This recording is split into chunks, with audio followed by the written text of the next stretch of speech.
Bharatiya Janata party ने संगम नगरी प्रयागराज की फूलपुर विधानसभा सीट से पूर्व विधायक दीपक पटेल को उम्मीदवार बनाया है। दीपक पटेल को टिकट दिए जाने से पार्टी के कार्यकर्ता काफी उत्साहित हैं। हम इस वक्त मौजूद हैं दीपक पटेल के आवास पर, जहां आप देख सकते हैं कि पार्टी के तमाम नेता और कार्यकर्ता उन्हें बधाई देने के लिए पहुंचे हैं। दीपक पटेल को टिकट मिलने के बाद कार्यकर्ता क्या समीकरण देख रहे हैं, इस पर हमारे साथ बात करने के लिए सुशील मिश्रा जी हैं, तमाम दूसरे नेता हैं, कमलेश जी हैं, अरुण जी हैं। सुशील भाई, ये बताइए क्या लगता है कि अब क्या होगा फूलपुर में? देखिए, भारतीय जनता पार्टी के शीर्ष नेतृत्व ने बहुत नीचे लेवल से जो रिपोर्ट गई कि यहाँ पर एकमात्र जिताऊ उम्मीदवार, और भी हमारे पार्टी के लोग थे, लेकिन दीपक पटेल जी की जिस ढंग से छवि थी, जिस ढंग से इनकी जमीनी पकड़ थी, इनकी माता जी वहाँ पे सांसद थी और ये खुद भी विधायक रहे हैं, तो एक मतलब ग्राउंड लेवल पर इनका एक एक कार्यकर्ता से, एक एक मतदाताओं से इनका सीधा संपर्क था। और जिसका पार्टी के शीर्ष नेतृत्व ने हर समीकरण को ध्यान में रखते हुए दीपक पटेल जी को प्रत्याशी बना, और प्रत्याशी ही नहीं बनाया, पहले से ही कहना थोड़ा अतिशयोक्ति होगी, लेकिन दीपक पटेल जी इस उपचुनाव में फूलपुर से विधायक बनेंगे, इसमें कहीं कोई किसी प्रकार की शंका नहीं।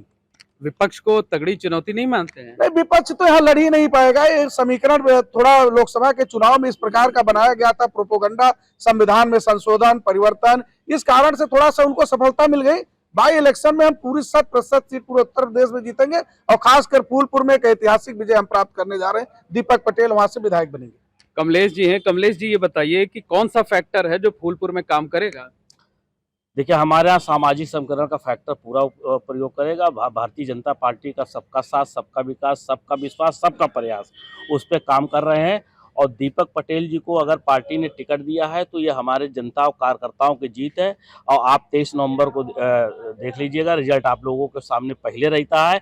23 नवंबर को कम से कम हम 30,000 वोट से फूलपुर की सीट जीतेंगे। और ये जो विपक्ष का जो सिगुफा है, ये जुमलेबाजी हमको कहते हैं, लेकिन जुमलेबाज ये खुद है। ये दोनों सापा और जो कांग्रेस की जो भूमिका है, वो जनता के बीच में एकदम धोखा है। ये लोकसभा चुनाव में झटके में आ गई जनता, लेकिन अब जनता इनके अब बहकावे में नहीं आने वाली है, और जनता पूरी भारतीय जनता पार्टी के प्रति समर्पित। वकील साहब ये बताइए कि अभी लोकसभा चुनाव में आप लोग फूलपुर से ही तकरीबन 18,000 वोट से हारे हैं, उसकी भरपाई कैसे होगी?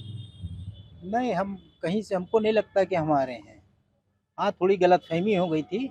और ये ज़मीनी कार्यकर्ता हैं दीपक पटेल जी, हमारे सांसद जी के बेटे हैं, और ये एडवोकेट भी हैं। ये पुनः देखिए जीत करके आ रहे हैं। 23 नवंबर को होने वाले चुनाव में हमारे दीपक पटेल जी फूलपुर से विधायक होने जा रहे हैं। शीर्ष नेतृत्व ने जो निर्णय लिया है, ये उचित निर्णय लिया है।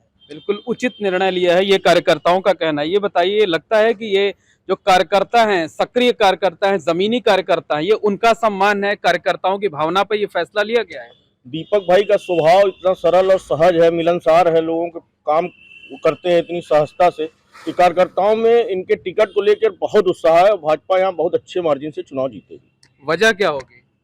वजह, हमने काम किया है, संगठन साल भर लगा रहता है, प्रयास करता है। पिछले चुनाव में कांग्रेस और सापा ने झूठ फैलाया संविधान बचाने के लिए, इसलिए उससे जनता सब समझ गई है। उसका जवाब इस चुनाव में पार्टी देगी, जनता देगी। सुशील भाई ये बताइए कि समाजवादी पार्टी तो ये कह रही है कि जैसे लोकसभा चुनाव में हमने जातियों का ध्रुवीकरण कराया था, तो उसी तरह से इस बार भी कराएंगे। तो जातीय ध्रुवीकरण चलेगा या धार्मिक आधार पर ध्रुवीकरण होगा? देखिए, ध्रुवीकरण नहीं, काम चलेगा। और मैं आपको एकदम यकीनन बता रहा हूं कि लोकसभा के चुनाव में एक प्रोपोगंडा जो अब 400 पार का नारा हमारा चला, उसमें जो खासकर दलित समाज में या ये लोगों ने घुसपैठ करने की कोशिश की कि संविधान परिवर्तन होगा, आरक्षण समाप्त कर दिया जाएगा, भारतीय जनता पार्टी इसलिए 400 सीट की मांग कर रही है।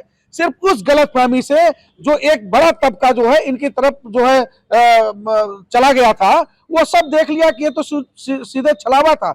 और अन्य प्रदेश में आप देखिए, हरियाणा में किस ढंग से हमको तीसरी बार सरकार बनाने का मौका मिला। तो अब एकदम जनता के दिमाग में आ गया है कि भारतीय जनता पार्टी देश का विकास कर सकती है, सभी समाज के लोगों को आगे ले चल सकती है, और दीपक पटेल जैसे युवा को विधायक बनाकर ये अच्छा मैसेज देना चाहती है। और जनता वहां का एक पूरी की पूरी साथ है। लोकसभा का समीकरण दूसरा था, बाई इलेक्शन का समीकरण दूसरा है, और लोकसभा के बाद भी जिन जिन प्रदेशों में चुनाव हो रहा है, देखिए भारतीय जनता पार्टी बहुत मजबूती से आगे आ रही है। बिल्कुल लोकसभा की तरह नतीजे नहीं आएंगे, इस तरीके का दावा। कि क्या लगता है कि विकास मुद्दा होगा या और भी मुद्दे होंगे? विकास मुद्दा होगा। विकास ही होगा? हाँ, विकास मुद्दा होगा।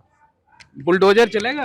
बुलडोजर मुद्दा बनेगा? निश्चित तौर पर भू माफियाओं के खिलाफ, अराजकता फैलाने वालों के खिलाफ, दलित वंचित शोषित वर्ग के लोगों को शोषित करने वालों के खिलाफ लगातार इस बार जो है दीपक पटेल फूलपुर में उनकी अगुवाई में ऐसे अराजक तत्वों के ऊपर भी बुलडोजर रुक चलेगा और बुलडोजर ऐसे अनैतिक व्यक्तियों के ऊपर चलेगा जो समाज में। बिल्कुल, और भी लोग आ गए हमारे साथ जुड़ गए हैं। विवेक जायसवाल जी हैं। विवेक जी, ये बताइए कि कार्यकर्ता खुश हैं? बहुत खुश हैं, बहुत बढ़िया है और इससे कार्यकर्ताओं का जोश बढ़ा है। दीपक पटेल जी को टिकट मिलने से पूरे क्षेत्र की जनता, पूरे प्रयागराज की जनता बिल्कुल खुश है और आप देखिएगा बहुत भारी मतों से दीपक पटेल को जिताने का काम करेगी। निश्चित तौर पर कहा जा सकता है कि दीपक पटेल को प्रत्याशी बनाए जाने से बीजेपी कार्यकर्ता खासे उत्साहित हैं। उन्हें इस बात का पूरा भरोसा है कि दीपक पटेल यहां पर एक बार फिर से भारतीय जनता पार्टी का कमल खिलाएंगे।